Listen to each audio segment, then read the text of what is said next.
Good morning. Today is 13 January 2017 and we are going to discuss the articles of The Hindu.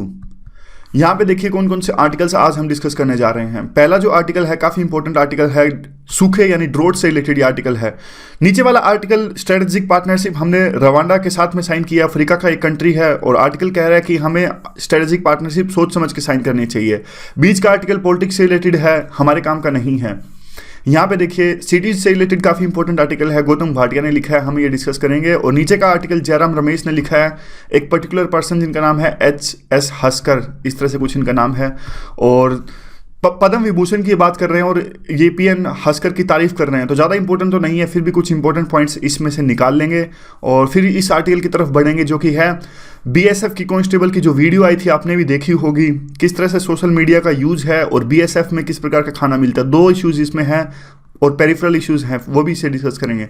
इसके अलावा 2 छोटे छोटे article, एक economics times का article छोटा सा और एक इंडियन एक्सप्रेस का छोटा सा आर्टिकल, और इसके अलावा एक एथिक्स का क्वेश्चन हम डिस्कस करने जा रहे हैं। तो बहुत काम है, थोड़ा जल्दी करते हैं।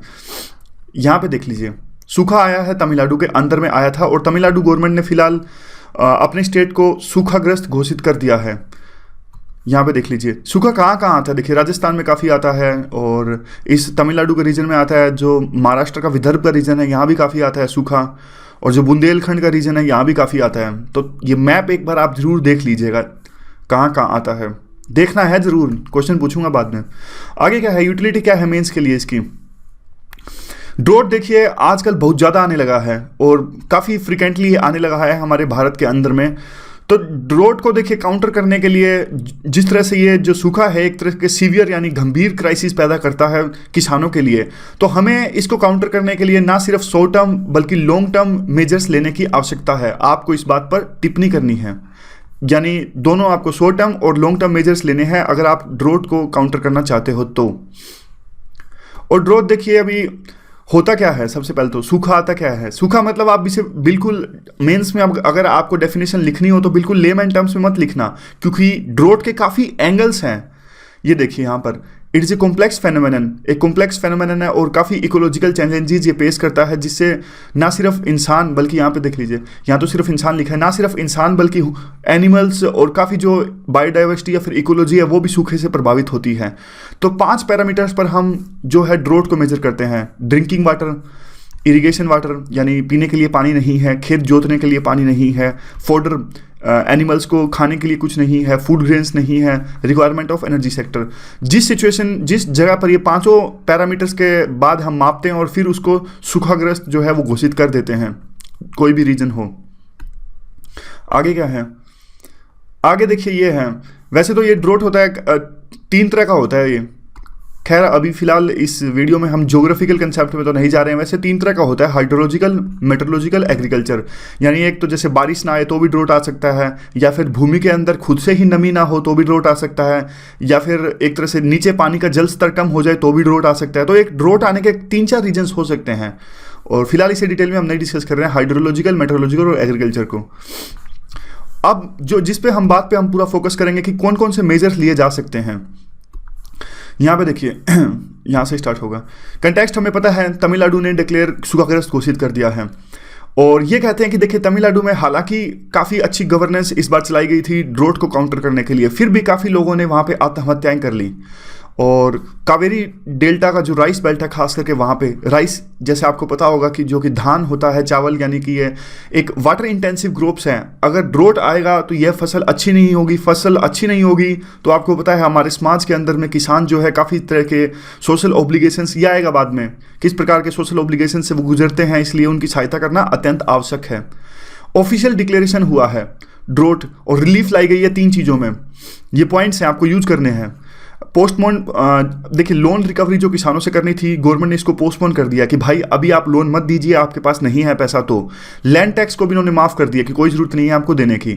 और अल्टरनेटिव एम्प्लॉयमेंट, दूसरे रोजगार के जो हैं साधन, उसको भी अल्टरनेटिव सोर्स प्रोवाइड किया जा रहा है, जैसे कि मनरेगा में काम का अधिकार मिलता है। तो 3 स्टेप गवर्नमेंट उठा रही है। इन 3 अगर यूँ आए पॉइंट आए कि आप कौन कौन से स्टेप उठा सकते हो ड्रोट को काउंटर करने के लिए, तो आपको ये 3 जो पॉइंट्स हैं इनको याद रखना है। और भी बहुत सारे हैं, वो आने वाले आगे। तो फार्मर्स की हेल्प की आवश्यकता है क्यों? देखिए, वैसे भी बारिश की संभावना, बारिश में अनिश्चितता बनी रहती है कि होगी या नहीं। तो मानसून की कई बार नहीं होती तो वो पीड़ा किसानों को सहन करनी पड़ती है, उनकी फसल अच्छी नहीं होती। और सक्सेसिव ड्रोट्स, कई बार तो बार बार ड्रोट्स आते हैं बैक टू बैक, अगले साल भी और पिछले साल भी। और सोशल ऑब्लिगेशंस, जैसे मैं आपको पंजाब का एग्जांपल देना चाहता हूं। देखिए, पंजाब में क्या होता है, आपको पता है पंजाब जाना चाहता है लेविश लाइफ के लिए, लेकिन होता क्या है, देखिए अब एग्रीकल्चर रेवोल्यूशन आया था 1960 के आसपास में, 1965 के आसपास वहाँ पे आया था एग्रीकल्चर रेवोल्यूशन, हरित क्रांति जिसे कहते हैं, ग्रीन रेवोल्यूशन सॉरी। तो देखिए वहाँ पर किसानों की सिचुएशन उस टाइम पर काफ़ी अच्छी हुई थी, लेकिन आज उतना मुनाफा, उतना फ़ायदा खेती में नहीं हो पाता। लेकिन जो उनका स्टेटस उन्होंने ग्रीन रेवोल्यूशन के बाद में उन्होंने बनाया था, अब किसान उसी स्टेटस को बना के रखना चाहते हैं। यानी कहने का मतलब ये है कि फायदा उतना कृषि में है नहीं, लेकिन स्टेटस, सोशल ऑब्लिगेशंस, जैसे कि दहेज प्रथा आज भी काफ़ी सेक्शंस में वो है एम्बेडेड है जो हमारी सोसाइटी के अंदर में। तो अब इन सोशल ऑब्लिगेशंस को पूरा करते करते किसान कर्ज में डूब जाता है। जैसे कि शादी हुआ, खर्चा स्टेटस के हिसाब से 15-20 लाख शादी में लगाना जरूरी है, लेकिन है ही नहीं, फिर ब्याज लेना कर्ज लेना पड़ता है। कर्ज को चुकाते चुकाते आप इतना ज़्यादा इस विशियस साइकिल में फंस जाते हो। तभी तो कहते हैं कि एक तरह से सोसाइटी भी जिम्मेदार है किसानों की आत्महत्याओं के लिए। अब देखिए, ये फिर कहते हैं कि लो बजट की प्रैक्टिसेस हम अपनाते हैं, जो कि कॉलोनी यानी ब्रिटिश टाइम से चली आ रही है ड्रोट को काउंटर करने के लिए। और हमें एक तरह से एक ऐसा एडमिनिस्ट्रेटिव सिस्टम बनाना पड़ेगा जो कि एग्रीकल्चर रिस्पॉन्सिव हो आज की ज़रूरतों के हिसाब से, ना कि कॉलोनी की ज़रूरत के हिसाब से। तो देखिए काफ़ी सॉल्यूशंस देते हैं ये। सॉल्यूशंस कौन कौन से हैं? सॉल्यूशन भी काफ़ी इंपॉर्टेंट है। ये कहते हैं कि देखिए, स्वामीनाथन ने पॉइंट किया था कि इंस्टीट्यूशनल रिफॉर्म्स लाने जरूरी हैं अगर आप ड्रोट की डिस्ट्रेस सिचुएशन को कम करना चाहते हो। तो इसके लिए आप पार्टिसिपेटरी अप्रोच को आपको अपनाना पड़ेगा। पार्टिसिपेटरी अप्रोच तो मैंने कहा आप रट लीजिए, पेपर 3 में और पेपर 2 में इसको हर सॉल्यूशन में आप लिख सकते हैं, पार्टिसिपेटरी अप्रोच। उसके बाद में कहते हैं कि देखिए, आपको कम्युनिटी, जो ये फार्म की कम्युनिटी के साथ को आपको एंगेज करना पड़ेगा, कि उनको पूछना पड़ेगा आपकी ज़रूरतें आखिरकार हैं क्या, जो ग्राउंड स्तर पर ज़रूरतें हैं। मानसून का एक मैनेजमेंट सेंटर आप बना दीजिए, जो कि जिसमें एक्सपर्टीज़ होगी और काफ़ी सारे डिपार्टमेंट्स आकर वहाँ पे बैठेंगे और एक इंटरडिसिप्लिनरी अप्रोच बनाएंगे, ताकि ड्रोट जैसी सिचुएशन को आसानी से काउंटर किया जा सके। देखिए, अब देखिए ड्रोट को काउंटर करने में सरकार ने कौन कौन से स्टेप्स उठाए। सरकार ने क्या किया, लोन माफ़ कर दिया, तो ये फिनेंस मिनिस्ट्री इसमें काम आ सकती है। दूसरा देखिए, जो पीडीएस है, खाना उपलब्ध करवाना, पीडीएस मिनिस्ट्री उसमें काम आ सकती है, जो फूड एंड डिपार्टमेंट की जो मिनिस्ट्री है। मनरेगा है, इस तरह से कई मिनिस्ट्रीज साथ आके ड्रोट जैसी सिचुएशन को काउंटर कर सकती हैं। फिर ये कहते हैं कि देखिए, ड्रोट मैनेजमेंट मैनुअल भी होना चाहिए और इसे बार बार अपडेट करने की आवश्यकता है टाइम के हिसाब से, और इसमें फार्मर के जो कंसर्न्स हैं वो भी रिफ्लेक्ट होने चाहिए, वो भी उनको भी शामिल किया जाना जरूरी है। और जो ये तमिलनाडु में जैसे कि जो वाटर इंटेंसिव क्रॉप्स उगाई जाती है और पानी की कमी है तो इनको भी कम करने की आवश्यकता है, और हार्ड मिलेट्स हैं उनको प्रायोरिटी हमें देनी चाहिए। ग्राउंड वाटर, और इसको भी देखिए, ग्राउंड वाटर को रिचार्ज करने की आवश्यकता है। आज कितना ज़्यादा एक्सप्लॉयटेशन होता है ग्राउंड वाटर का, और जो इसका स्तर है काफ़ी गिर गया है पानी का। तो ये कुछ सॉल्यूशंस हैं। अब देखिए, हमने ये क्वेश्चन अभी डिस्कस किया था, कि ड्रोट हैज़, ये मतलब कहने का मतलब है कि दोनों शॉर्ट टर्म और लॉन्ग टर्म मेजर्स की आवश्यकता है। थोड़ा मैं आपको यहाँ पे हिंट देने चाहता हूँ कि कौन कौन से शॉर्ट टर्म मेजर हम ले सकते हैं। शॉर्ट टर्म मेजर जैसे कि मनरेगा का इन्होंने एग्जांपल दिया, आप मनरेगा में फंड्स वहाँ पे रिलीज़ कीजिए ताकि लोग काम कर सके, कम से कम थोड़ा तो पैसा कमा सकें, वो अपनी डेली ज़रूरतें जो उनकी है उनको तो पूरा कर सकें वो। और फिर क्या है, नेशनल फूड सिक्योरिटी एक्ट, अगर फिर भी वो ज़रूरतें पूरी नहीं कर पा रहे हैं तो नेशनल फूड सिक्योरिटी एक्ट में जो फूड का प्रावधान कीजिए ताकि उनको खाना मिल सके।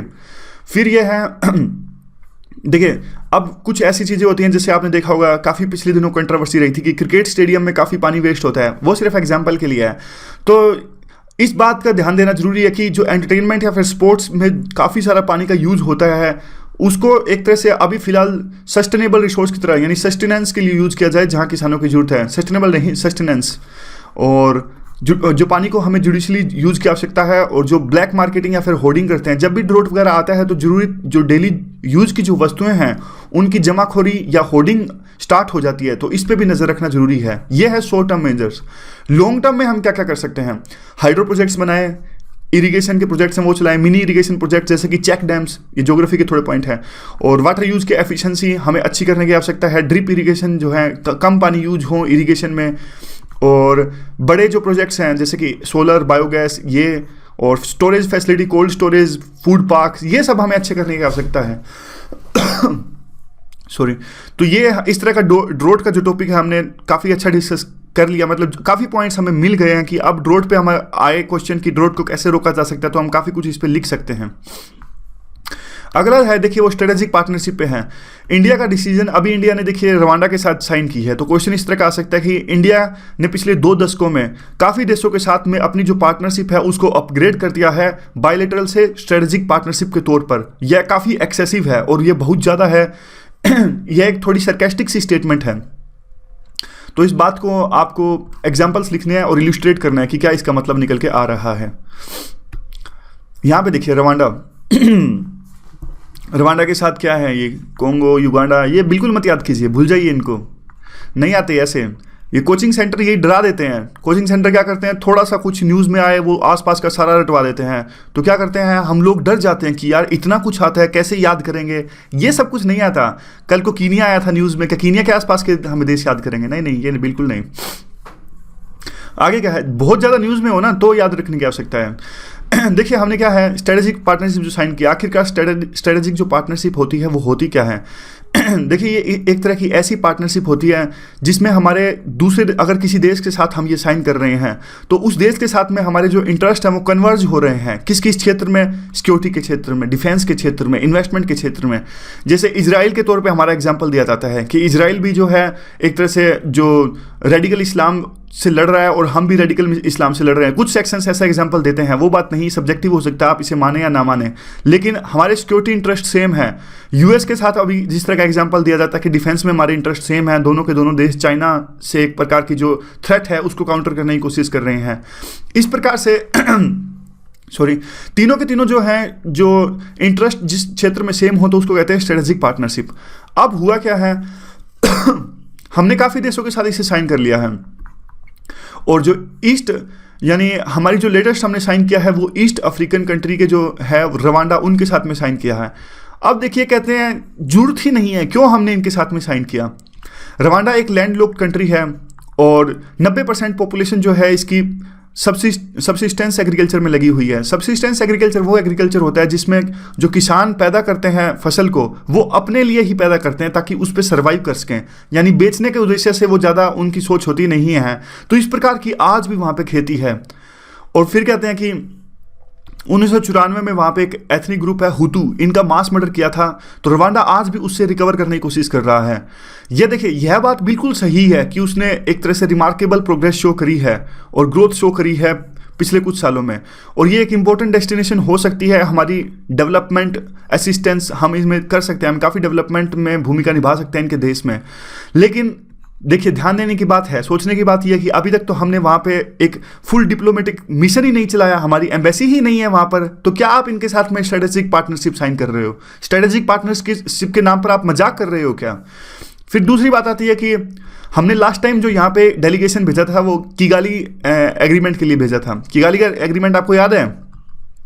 देखिए कमेंट्स जो डिसेबल हो गए हैं वो यूट्यूब की स्पैमिंग के कारण हुए हैं। और अब बात है कि क्वेश्चंस तो देखिए इंपॉर्टेंट होते हैं कई, तो एक काम मैं करूंगा, मैं आपसे क्वेश्चन पूछ लेता हूं, जो पीडीएफ आएगी मैं उसमें आंसर कर दिया करूंगा, ठीक है? तो किगाली एग्रीमेंट आपको बताना है। आप पीडीएफ जब डाउनलोड करोगे वेबसाइट से, ओनली आईएएस वेबसाइट पे जब पीडीएफ आती है तो उसमें आप आंसर्स देख लेना, इसके आपको याद हो जाएंगे, प्रीलिम के काफ़ी इंपॉर्टेंट होते हैं। तो किगाली एग्रीमेंट इंपॉर्टेंट है, तो आपको ये बताना है कि किगाली एग्रीमेंट है क्या, किस लिए है। इसका आंसर आपको मिलेगा पीडीएफ में, और पीडीएफ आपको मिलेगी onlyIAS.com वेबसाइट पे, या फिर फेसबुक पे भी मिल जाएगी आपको। अब देखिए कहते हैं कि इंडिया सिर्फ एक सब्सटेंस नहीं है कुछ भी इसकी रिलेशनशिप में, सिर्फ एक हम विंडो ड्रेसिंग कर रहे हैं, फॉर्मेलिटी कर रहे हैं।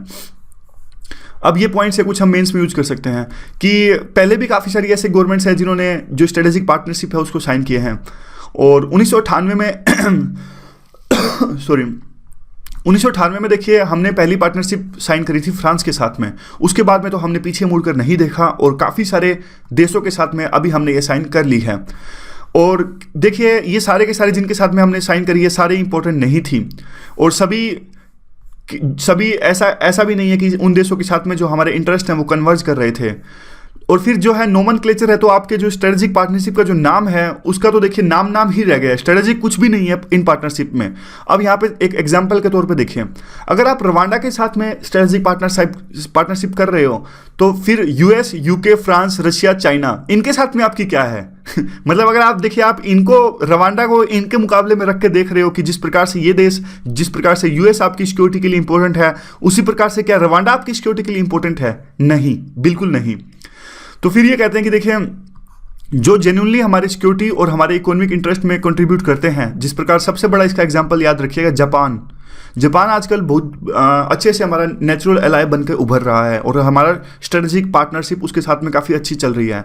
तो हमें देखिए सिर्फ उन लोगों के साथ में, उन देशों के साथ में साइन करनी चाहिए जो हमारे हितों के लिए, हमारी सिक्योरिटी के लिए और हमारी इकोनॉमिक इंटरेस्ट के लिए अच्छे हैं। ठीक है। वे फॉरवर्ड भी है, वे फॉरवर्ड है कि एक कोजेंट पॉलिसी होनी चाहिए, कोजेंट मतलब रैशनल पॉलिसी होनी चाहिए। और बाद में ये कहते हैं कि देखिए क्लियर कट कुछ क्राइटेरिया होना चाहिए स्ट्रेटेजिक पार्टनरशिप के लिए, और इसको कंसीडर करना चाहिए मिनिस्ट्री ऑफ एक्सटर्नल अफेयर को, और लॉन्ग टर्म विजन जो कि इंडिया की नीड्स को सिक्योर कर सके और जो स्ट्रेटेजिक इंटरेस्ट है वो कन्वर्ज होते हों। तो ये बिल्कुल बेसिक से पॉइंट्स हैं। आगे क्या है? आगे तो देखिए, ये जो है आर्टिकल रिलेटेड है अर्बनाइजेशन से रिलेटेड।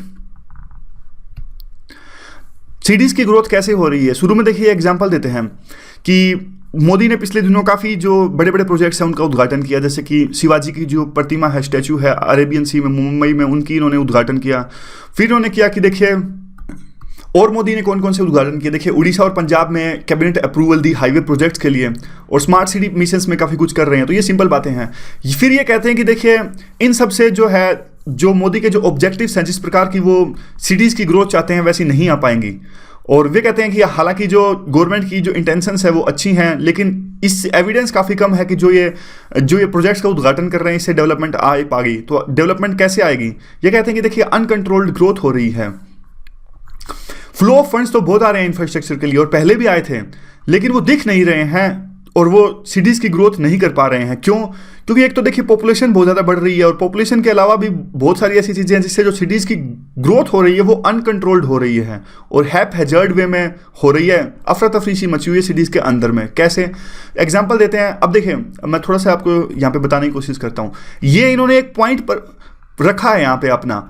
अब ऐसे में क्या करते हैं, उन्होंने एक पॉइंट रखा कि जो ग्रोथ है वो अनकंट्रोल्ड है। अब इस पॉइंट को सब्सटेंस देने के लिए, यानी इस पॉइंट के आर्ग्यूमेंट जो इन्होंने दिए है उसको स्ट्रॉन्ग करने के लिए 3-4 एग्जांपल देंगे, वो मैं अभी बताऊंगा।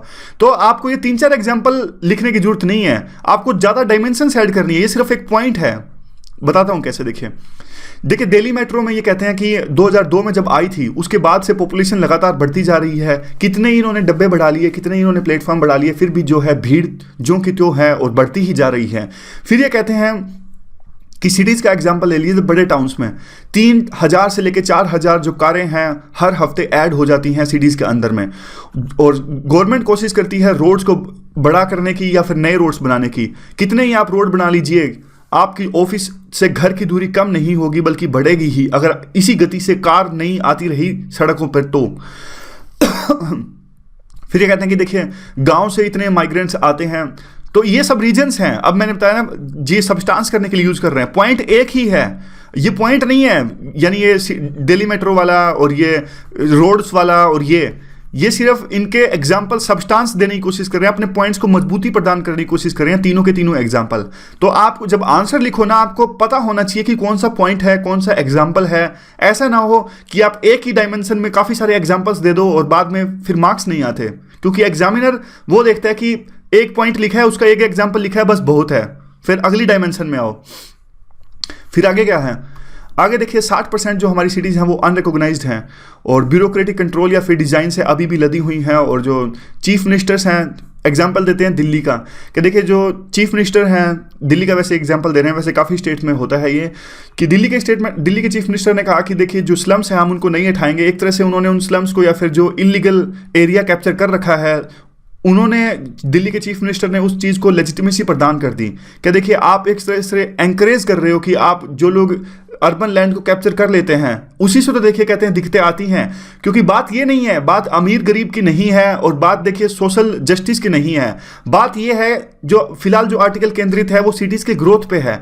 अब देखिए कई बार ऐसा होता है कि जो स्लम के एरियाज होते हैं, काफ़ी आपने देखा होगा कि पुरानी मूवीज़ में भी आता है, काफ़ी इंपॉर्टेंट लोकेशंस पे होता है और उन लोकेशंस को सरकार बहुत अच्छे से यूज कर सकती है। मैं मानता हूँ वो सारी चीज़ें हैं, सोशल जस्टिस ये सब वो, लेकिन इस आर्टिकल में जो अभी फोकस है वो इसी बात पर है कि जो ये चीज़ें हैं सरकार को ऐसा करना नहीं चाहिए, उनको लैंड देना चाहिए, उनको जगह देनी चाहिए, लेकिन सिटीज़ की जो ग्रोथ है वो उसी हिसाब से करनी चाहिए ताकि आप एक तरह से वोट्स के चक्कर में इनको लेजिटिमेसी मत प्रदान करो, इस तरह की जो बात है। यानी फिलहाल का जो आर्टिकल है वो सिटीज़ की ग्रोथ पे फोकस है।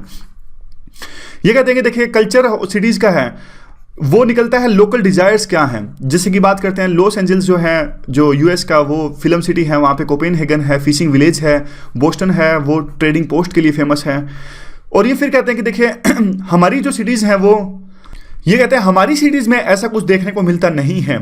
खैर मुझे ये बात समझ नहीं आती वैसे क्यों नहीं देखने को मिलता, हमारे भी तो है, बेंगलोर में सिलिकॉन सिटी हम कहते हैं, सिलिकॉन वैली, मुंबई को हम कहते हैं जहाँ फिल्में बनती हैं उसको भी फिल्म सिटी के नाम से जानते हैं, ऐसे ऐसे। खैर पता नहीं क्या सोच के उन्होंने लिखा। आगे कहते हैं देखिए म्युनिसिपल जो है वो जो भी अर्बेंटिक है जो अर्बनाइजेशन की एक तरह से लाइफ ब्लड होती है, यानी अगर आपको डेवलपमेंट लानी है सिटीज़ के अंदर में तो म्युनिसिपल पार्टीज़ का रोल, काफ़ी बड़ा रोल यहाँ पे होता है। लेकिन ये कहते हैं कि अगर देखिए इतनी बड़ी सिटीज़ जो अब हमारी हो चुकी है, इनको अगर आप कन्वेंशनल अप्रोच से लेकर चलेंगे तो हमारी सिटीज़ कभी ग्रो कर ही नहीं सकेंगी, क्योंकि देखिए जो ये सिटीज़ हैं जिनको आप फॉलो करने की कोशिश करते हो, रोम, संघाई, ये हमसे बिल्कुल अलग हैं और ये हमारे ट्रेडिशन में, हमारी कंडीशंस में अगर आप इनको कॉपी करने की कोशिश करोगे तो फेल हो जाओगे। और फिर ये कहते हैं कि हमारी सिटीज़ जो हैं वेरी करती हैं इनसे। 3 टाइप की हैं देखिए हमारी रेंज जो है, एक तो मेट्रोपॉलिटन जैसे कि दिल्ली, मुंबई, बेंगलोर, जो ये बड़ी बड़ी सिटीज़ हैं। टायर 2 पे सिटीज़ आती हैं, टियर 2 पे पुणे, जयपुर, भोपाल, लखनऊ, कैपिटल्स वगैरह जो हैं स्टेट्स की। तीसरे पे जो टियर 3 में आती हैं छोटी सिटीज़ जैसे कि मेरठ, हुबली।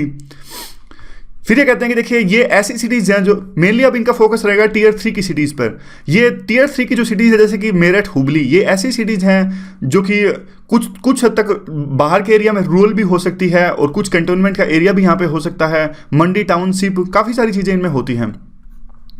और ये आसपास के गाँव से एक तरह का कॉमर्शियल लिंक भी स्थापित करती हैं।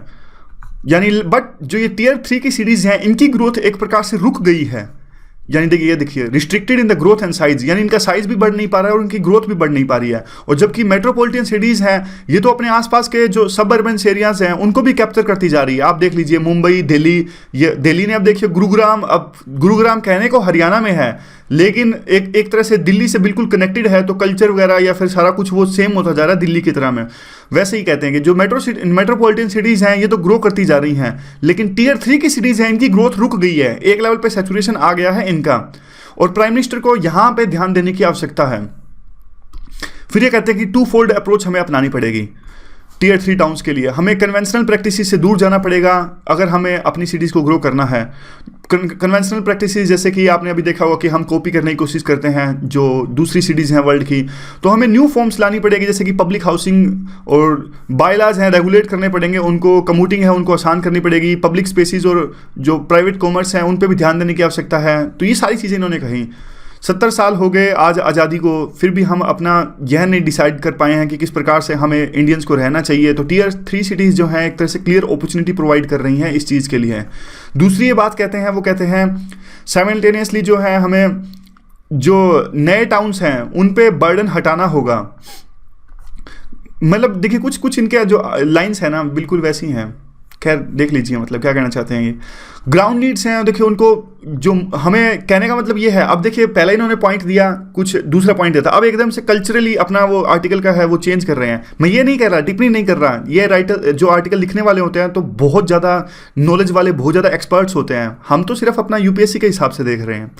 फिर ये कहते हैं देखिए जो मिल के आना चाहिए, सभी पार्टिसिपेंट्स को जो सिटी में रहते हैं उनको मिल के रहना चाहिए और एक तरह से अच्छा कल्चर डेवलप करना चाहिए और सेंस ऑफ कम्युनिटी डेवलप करनी चाहिए, जिसमें कि जैसे डिफरेंसेस हैं वो इरोड डाउन हो जाएं, ethnicity, profession, caste, social, economic position, इन सब पर लोग एक दूसरे को ना तोलें तो सिर्फ एक ही बात पर, पब्लिक इंटरेस्ट पर।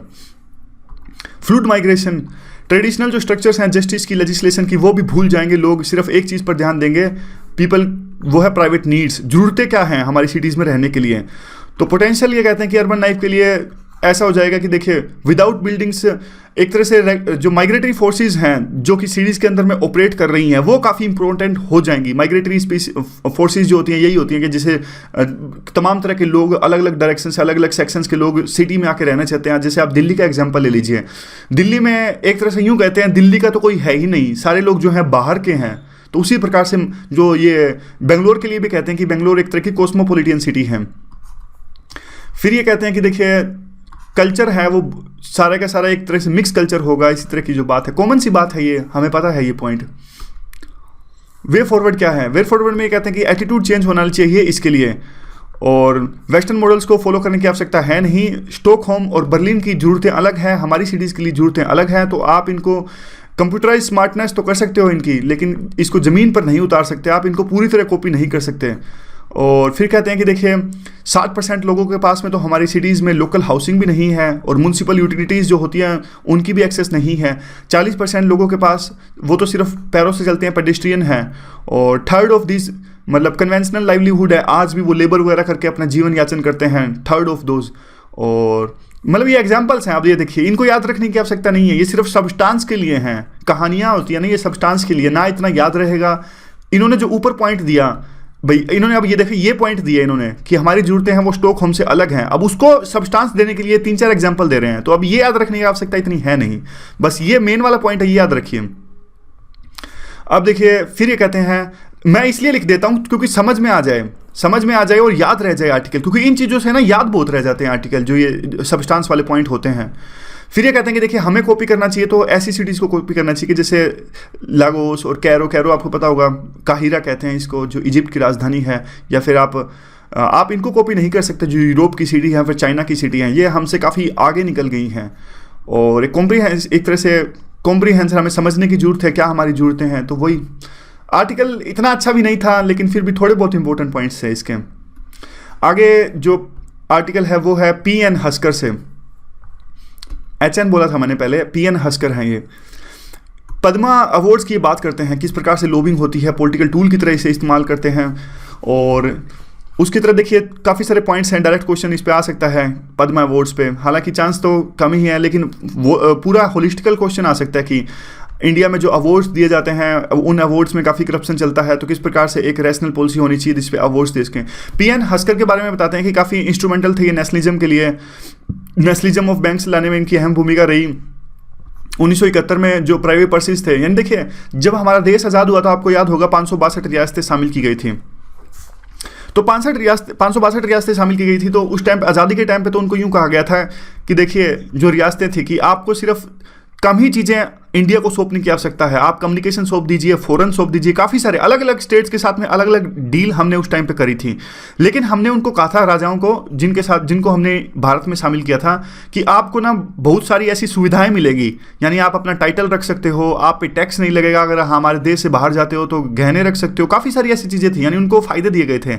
1971 में आके उनको टैक्स नहीं देना पड़ता था। 1971 में आके वो सारी जो प्राइवेट पर्सेस जो राजाओं को दी गई थी जब उनको शामिल किया गया था आज़ादी के टाइम में, वो सारी रद्द कर दी थी इंदिरा गांधी ने, और ये केस कोर्ट में भी गया था, वो पॉलिटी में आता है ये सब कुछ। और आगे क्या आता है, 1971 में जो वार हुआ था बांग्लादेश की आज़ादी के लिए, उसमें भी पी.एन. हस्कर ने एक अहम रोल निभाया था। ये प्राइम मिनिस्टर इंदिरा गांधी के सेक्रेटरी थे, इन्होंने मना कर दिया था।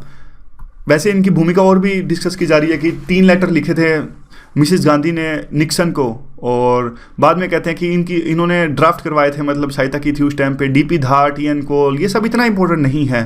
फिर कहते हैं वो रिटायर हो गए 1971 को, और 2 मंथ्स की लीव पर चले गए। फिर से इंदिरा गांधी ने उनको रोका कि आप लीव मत जाइए, एक तरह से हमें ज़रूरत है, निक्सन हमारे इंडिया में आ रहे हैं और आप उस मीटिंग में मौजूद रहिएगा, इंदिरा गांधी ने उनको ऐसा कहा था। और 1972 का जो शिमला एग्रीमेंट हुआ उसमें भी ये थे पी.एन. हस्कर। फिर ये देखिए जब एक केस आया, संजय गांधी इंदिरा गांधी के बेटे थे, और इन पे उस टाइम पे चार्जेस लगे थे कि जो मारुति आई थी मारुति वेंचर हमारे इंडिया में आया था, मारुति जापान से आई थी, और उस टाइम पर इन पर आरोप लगा था कि इन्होंने करप्शन किया है, संजय गांधी ने, इसमें इन पर आरोप लगा था। तो इस बात से दुखी होकर इन्होंने अपना रेजिग्नेशन दे दिया था। फिर इनको बाद में इनको पद्म विभूषण देने की कोशिश की गई थी, मतलब अवार्ड देने की इनको कोशिश की गई थी। इन्होंने पोलाइटली इनकार कर दिया था कि नहीं, मैं अवार्ड नहीं लूँगा। तो इस तरह का ये आर्टिकल है। इन्होंने कहा कि देखिए मैं ऐसा काम करना चाहता था कि आने वाले टाइम में देखिए मैं ऐसा काम करना चाहता था कि मुझे एक तरह की सेटिस्फैक्शन रहे कि जो किया मैंने ठीक किया। कल ही एक बात हो रही थी, बस 1 मिनट लूँगा, वैसी बात है। कल एक बात हो रही थी कि एक बंदा मुझे कहता है कि ये आईएएस के पीछे लोग क्यों भागते हैं, क्यों इतनी मेहनत जिस तरह वो आईएएस के लिए करते हैं, अगर इतनी ही मेहनत बिजनेस में करें तो आज वो काफ़ी आगे निकल सकते हैं। तो मैंने उनको रिप्लाई किया कि बात ये पैसे की नहीं है, आप इस चीज़ को बहुत छोटे टर्म्स में ले रहे हो। ये ऐसा एग्ज़ाम है जिसके साथ में इमोशंस जुड़े हैं, लोगों के इमोशंस जुड़े हैं, और बिल्कुल सही बात है। थोड़ी बहुत देखिए ईगो हमारे अंदर होनी चाहिए। ईगो मतलब आप ईगो को गलत सेंस में मत लीजिए, आप इसको सेल्फ रिस्पेक्ट के सेंस में ले सकते हो।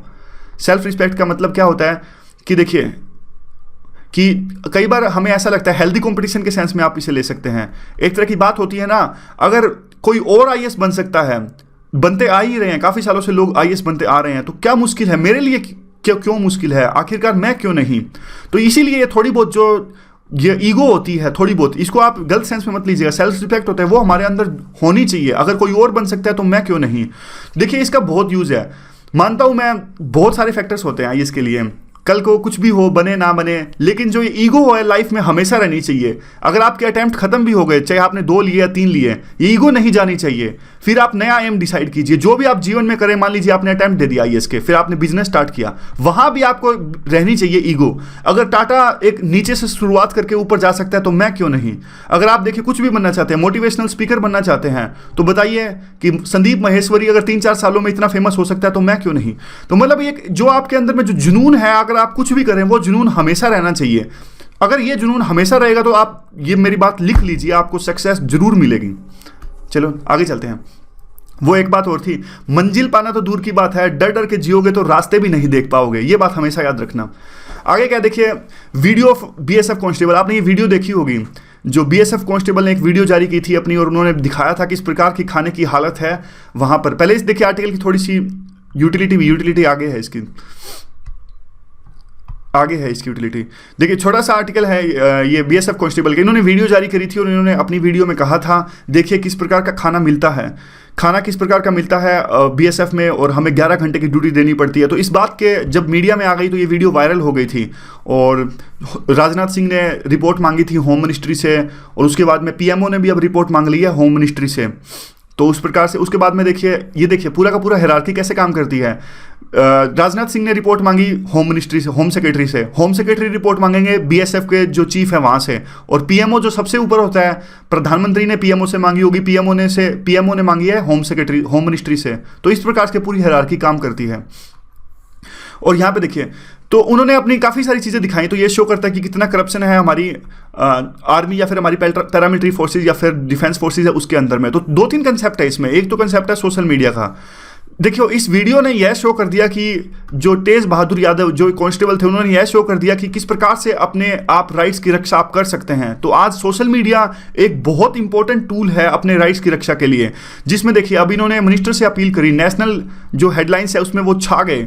और गवर्नमेंट, आप देखिए गवर्नमेंट सोशल मीडिया पे बहुत ज़्यादा एफिशिएंट और रिस्पॉन्सिबल दिखना चाहती है, तो गवर्नमेंट जरूर इस पर एक्शन लेगी। क्वेश्चन देख लीजिए, डिजिटल ट्रांसफॉर्मेशन की आज एज है, तो सोशल मीडिया की क्या सिग्निफिकेंस है लोगों को राइट्स दिलाने में, और कैसे इसने गैप कम कर दिया है गवर्नमेंट के बीच में और लोगों के बीच में।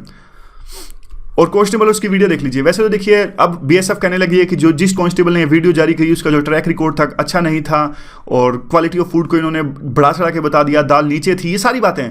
लेकिन वो सब छोड़िए, एक बात इन्होंने वीडियो जारी करके साबित कर दिया कि अब जो इनके दोस्तों को खाना मिलेगा, काफ़ी अच्छा खाना इनके दोस्तों को, कामरेड्स को मिलने वाला है, यानी जो वहाँ पे तैनात हैं उनको मिलने वाला है। और आज सोशल मीडिया की ही ये ताकत है, सोशल मीडिया से ये कर पाए। और सोशल मीडिया का यूज़ देखिए प्राइवेट कॉर्पोरेशंस को भी घुटने टिकाने में काफ़ी यूज़ होता है अगर वो ठीक से काम नहीं करते हैं। तो एग्जांपल देते हैं, अगर एयरलाइंस मिस हैंडल करती हैं चीज़ों को, बैगेज को, तो देखिए लोग क्या करते हैं, ट्वीट कर देते हैं, टैग कर देते हैं। तो एक तरह से उनको रिस्पॉन्ड करना पड़ता है क्योंकि उनकी इमेज खराब हो जाती है। ब्रॉडबैंड आपका काम नहीं कर रहा है, ट्वीट कीजिए, टैग कीजिए, और फेसबुक पोस्ट है डाल दीजिए, तो लोग जो है इन कंपनीज ये इस चीज़ों को काफ़ी सुर्खियों में लेते हैं। तो सोशल मीडिया की ताकत आज काफ़ी बड़ी है। फिर ये कहते हैं, देखिए पुराने टाइम पुराने टाइम में हमें अपना कोई काम निकलवाना होता था तो हमें क्या करना पड़ता था, पॉलिटिशियन के सेक्रेटरी से अपनी बात करनी पड़ती थी या फिर कुछ इंटरमीडिएट यानी बिचौलिया ढूंढना पड़ता था अपना काम करवाने के लिए, और रिश्वत भी देनी पड़ती थी। लेकिन अब वो कॉस्ट है वो काफ़ी कम हो गई है। अब सिर्फ लगता है एक स्मार्टफोन और ट्विटर हैंडल, बस इनसे आप अपनी समस्या को बताइए। हालांकि देखिए इतना आसान भी नहीं है जितना ये बता रहे हैं आर्टिकल लिखने वाले, लेकिन हाँ आंसर में लिखने के लिए काफ़ी अच्छे पॉइंट्स हैं इनके पास में। अभी 2-3 जो पॉइंट उन्होंने बताए, ये कहते हैं कि देखिए हमारे ऑर्डिनरी सिटीजन्स के लिए क्या है, जो ये गवर्नेंस है वो अभी भी कॉलोनियल ईरा से जुड़ी हुई है, तो उसको दूर करने के लिए जो है ये सोशल मीडिया काफ़ी सहायक सिद्ध हो रही है। चाहे वो माइग्रेंट हो या फिर कुछ एलिंग हो, इलाज चल रहा हो, कुछ भी हो, या फिर कुछ नाराज हो सरकार से, सोशल मीडिया का वो यूज़ आज के टाइम में करते हैं। और सिर्फ देखिए वैसे तो सिर्फ 20% लोगों के पास में सोशल मीडिया की एक्सेस है, फिर भी एक काफ़ी एफिशिएंट टूल के रूप में ये उभर कर आ रहा है। अब ये बात कर लेते हैं, देखिए ये जो बीएसएफ से रिलेटेड इशू था, इसी आर्टिकल में 2 इश्यूज हैं। राजनाथ सिंह ने रिपोर्ट मांगी जो हमने पूरा भी डिस्कस किया, और एक तरह से ये कहते हैं कि देखिए ऑफिसर्स और जवान के बीच में बटी हुई है हमारी डिफेंस फोर्सेस, और हर चीज़ में डिस्क्रिमिनेशन किया जाता है। जवान को प्रॉपर सुविधाएं नहीं दी जाती, ऑफिसर्स को सारी सुविधाएं दी जाती हैं, एकोमोडेशन से लेकर खाने तक और बाकी जो चीज़ें हैं वहाँ पर भी इन दोनों के बीच में फ़र्क देखने को मिलता है। और इसीलिए जो लोग इस चीज़ को जानते हैं उनको काफ़ी कुछ हैरानी नहीं हुई ये वीडियो देखकर, और अब इनको शिफ्ट कर दिया गया है। और जवान देखिए और भी काफ़ी सारे, अब तीसरा इशू भी कहते हैं कि किस प्रकार से ये जवान देखिए किस प्रकार से एक जवान जो है बॉर्डर पे मोबाइल लेकर जा सकता है, इस प्रकार की बात कही जो बीएसएफ के थे, डीआईजी थे। देखिए लेकिन कहा कि देखिए क्या फिर ये आर्टिकल लिखने वाले कुछ एक इनडायरेक्टली बात समझाना चाहते हैं, आप इसे समझने की कोशिश कीजिएगा। साफ साफ नहीं कह रहे हैं वो, लेकिन ये काफ़ी सारी चीज़ों को लिंक कर रहे हैं कि देखिए बॉर्डर पे स्मगलिंग होती है, हमारे बॉर्डर जो है पोरस है, हम पे टेररिस्ट अटैक्स होता है, तो क्या ये सब चीज़ें इस बात से लिंक करती हैं कि जवान के पास मोबाइल कैसे मिला? तो मतलब एक तरह से ये फोर्सेस की खामी बता रहे हैं वहाँ पे, लेकिन वो इनडायरेक्टली बता रहे हैं ताकि कोई कंट्रोवर्सी को शायद दूर करने की सोच रहे हैं। फिर कहते हैं कि देखिए फोर्सेस ने कहा कि इन पे कोर्ट मार्शल हो गया था 2010 में, लेकिन हमने इनको रखा क्योंकि इनकी फैमिली सिचुएशन अच्छी नहीं थी। तो कहा कि देखिए आप फैमिली सिचुएशन को देख के थोड़े ना किसी को रख सकते हो, डिसिप्लिन है कहाँ हमारी फोर्सेस के अंदर में। तो मतलब डिफेंस फोर्सेस की खामियों के बारे में बता रहे हैं, क्योंकि आज के टाइम में आपको पता है हमारे देश में डिफेंस फोर्सेस के खिलाफ में कुछ बात होती है तो एक तरह से काफ़ी कंट्रोवर्सी क्रिएट हो जाती है, तो शायद उसी के लिए ये इस प्रकार की इनडायरेक्ट लाइंस लिखने की कोशिश कर रहे हैं। इंडियन एक्सप्रेस का आर्टिकल है गवर्नमेंट के डेफिसिट, ये कहते हैं नोटबंदी के बाद में काफ़ी सारी हमारी इकोनॉमी डाउन है, जो सेम चीज़ें हम डिस्कस करते हैं, कुछ नए पॉइंट्स हैं। पटेल ने कहा देखिए जो गवर्नमेंट डेफिसिट है, फिजिकल डेफिसिट वगैरह जो होते हैं वो देखिए हमारा कम होना चाहिए, अदरवाइज ग्रोथ अच्छी नहीं होगी, हमारी जो रेटिंग है वो कम हो जाएगी। State of bank of India ने कहा कि 70% बिजनेस कम हो गया है मुंबई, पुणे और नियर बाई एरिया से नोटबंदी कांड में। अरुण जेटली ने सेम चीज़ जो हमने पहले डिस्कस करी थी, डायरेक्ट टैक्स जो है वो बढ़ गया है 14.4% और इनडायरेक्ट भी बढ़ गया है। तो दोनों चीज़ों से क्या है, ये ऐसी दो है कि नोटबंदी के फायदे होंगे और हमारा देश अच्छे से ग्रो करेगा। तो ज़्यादा इंपॉर्टेंट पॉइंट्स थे नहीं, मैंने थोड़ा बहुत पढ़ा था, मतलब आर्टिकल पूरा पढ़ा था, जो थोड़ा बहुत पॉइंट्स इंपॉर्टेंट थे वो निकाल के आपको बता दिए। एक जो इंपॉर्टेंट आर्टिकल था वो टाटा के अब चीफ के पद पर यानी टाटा सन्स ने अपॉइंट किया है एन चंद्रशेखरन को। इस पॉइंट को आप कहाँ यूज़ कर सकते हो? देखिए ये हमारे जो कॉर्पोरेट्स हैं ना, वहाँ पे काफ़ी आरोप लगते हैं कि जो कॉर्पोरेट्स हैं सिर्फ अपने रिश्तेदारों को, रिलेटिव्स को ही अपॉइंट करते हैं जो ये बड़ी बड़ी जो पोस्ट होती हैं। अब देखिए जो टाटा सन्स हैं काफ़ी बड़ा ये है, 108 बिलियन डॉलर के आसपास इनका व्यापार है। देखिए जो टाटा है वो रिलायंस से भी बड़े हैं, लेकिन ये किसी एक बंदे की संपत्ति नहीं है, इसलिए इनकी वैल्यूएशन है। जब आप बात आती है ना कि सबसे अमीर आदमी कौन है इंडिया का, तो लोग कहते हैं मुकेश अंबानी।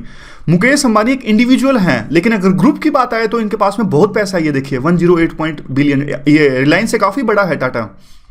मतलब मैं गलती भी कर सकता हूँ, चेक कर लेना, लेकिन शायद ये सच ही है। उसके बाद में देखिए एक ये इस बात को आप यूज कर सकते हो कि जो एक अच्छा संकेत है, एन चंद्रशेखरन को अपॉइंट किया गया है अब इतने बड़े ग्रुप के चीफ के पोस्ट पर। तो अब ये ना तो किसी देखिए इनकी कोई पहुंच थी, बिल्कुल जमीन से ऊपर उठ के आए हैं, तो एक अच्छा बहुत अच्छा संकेत है। जैसे साइरस मिस्त्री थे, उनका तो पहले स्टेक्स था इस टाटा के ग्रुप में। और दूसरी ये चीज़ें हैं कि देखिए यंग हैं, वो तो सारी इंटरनल की बातें हैं, यंग हैं, 53 ईयर्स के हैं, आगे तक काम चलेंगे, वो इंपॉर्टेंट नहीं है। बस एक पॉइंट की तरह आप यूज कर सकते हैं, बाकी कुछ ऐसी बातें थी, पढ़ लिया इसलिए बता दिया। एथिक्स का एक क्वेश्चन है, क्वेश्चन ये है कि देखिए फंडामेंटल कॉन्ट्राडिक्शन है इफेक्टिवनेस और अकाउंटेबिलिटी के बीच में, तो कमेंट करना है आपको कि अकाउंटेबिलिटी नेसेसरी क्यों है गुड गवर्नेंस के लिए। आपको इस क्वेश्चन को डिस्कस करना है। देखिए अब हम इस क्वेश्चन को कैसे टैकल करेंगे। सबसे पहले तो देखिए हम अकाउंटेबिलिटी और इफेक्टिवनेस की डेफिनेशन बताएंगे। इफेक्टिवनेस अकाउंटेबिलिटी हम बताएंगे कि एक तरह की इंडिविजुअल की ऑब्लिगेशन होती है ऑर्गेनाइजेशन के लिए कि आप जो भी एक्टिविटी कर रहे हो आपको उस एक्टिविटीज़ का हिसाब किताब देना पड़ेगा और आप उस एक्टिविटीज़ के लिए रिस्पॉन्सिबल हों। आप जो भी कर रहे हो आपको रिजल्ट है डिस्क्लोज करने पड़ेंगे ट्रांसपेरेंट मैनर में। इफेक्टिवनेस ये होता है कि किस प्रकार से कितना जो हम अचीव करना चाहते थे किस हद तक वो हम अचीव कर पाए हैं। देखिए कुछ मैटर नहीं करता कितने हमने पढ़ लिया, लेकिन मैटर ये करता है कितना हमें याद रहा, वो होती है इफेक्टिवनेस। तो ये दोनों पहले तो सबसे पहले आप आंसर में दोनों की इफेक्टिवनेस लिखोगे, फिर आप लिखोगे कि क्यों जो है अगर आप सिर्फ इफेक्टिवनेस को देखोगे तो सिर्फ एक छोटी सोच है। क्योंकि देखिए कई बार ऐसे होता है कि डिसीजन होते हैं वो बाईपास कर जाते हैं। मतलब इफेक्टिवनेस की जरूरत क्यों होती है, सबसे बड़ी पहले तो बात ये आती है कि यहाँ पे देखिए पहले ये अकाउंटेबिलिटी ये कहते हैं कि देखिए जो अब्यूजेस है पावर को उसको चेक करता है कि लोग देखिए करप्शन ना करें, फ्रॉड ना करें, या फिर ऑफिस में आर्बिट्रेरीनेस इस्तेमाल ना हो। तो ये इन्होंने फायदे लिखे हैं यहाँ पे अकाउंटेबिलिटी क्यों चाहिए।